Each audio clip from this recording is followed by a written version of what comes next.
శ్రీ గురుభ్యో నమః. మన సంస్కృతి పాశ్చాత్య సాధకులలోని కొందరు భారతీయ సంస్కృతిని గురించి అడిగిన ప్రశ్నలకు మాస్టర్ ఈకే గారు అందించిన సమాధానములు ఈ గ్రంథములో పొందుపరచటము జరిగినది. అటువంటి ఈ గ్రంథమును మనము అధ్యయనం చేస్తూ ఉన్నాము. అందులో భాగంగా ఈరోజు ప్రశ్న: పాశ్చాత్య ఖండవాసులకు ఆధునిక జీవన విధానంలో యోగ సాధన సాధ్యమేనా? మాస్టారు చెబుతున్నారు, యోగశాస్త్రము పవిత్రమైనది. జాతి, తెగ, దేశము, సమయము మొదలైన భేదములతో సంబంధము లేకుండా ఎవరైనను యోగ సాధన చేసి కొనవచ్చును. ఎప్పుడైతే నీవు సక్రమమైన విధానమును అవలంబించుట చేస్తావో అప్పుడు దానికి సంబంధించిన సత్ఫలితములు వెంట వస్తాయి.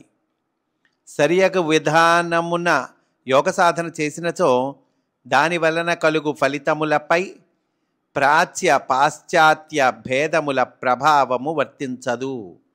అంటే వాళ్ళు వెస్ట్రన్ కంట్రీస్కి చెందిన వాళ్ళ లేదా భారతదేశం మొదలైన దేశాలకు చెందిన వాళ్ళ అనే భేదముల ప్రభావము వర్తించదు అంటున్నారండి.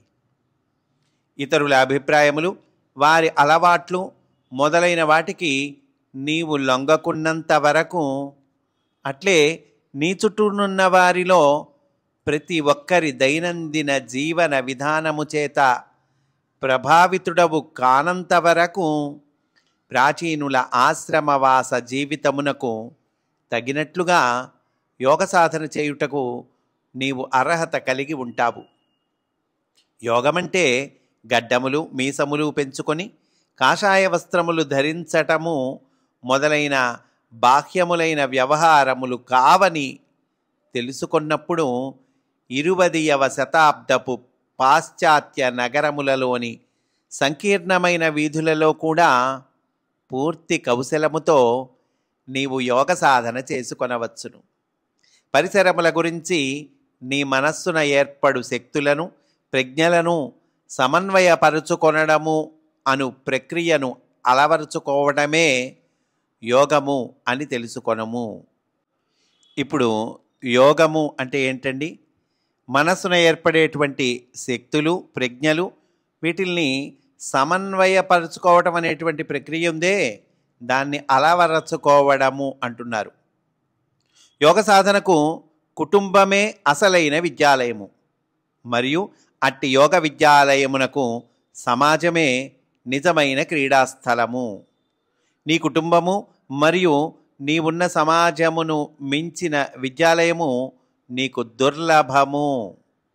ఎందుకనగా వాటి యందే నీ అనురాగమును, మేధను, శక్తులను పవిత్రీకరించుకునే అవకాశము ఉన్నది అనంటూ మాస్టర్ తెలియచేస్తున్నారు. స్వస్తి. వాసుదేవా.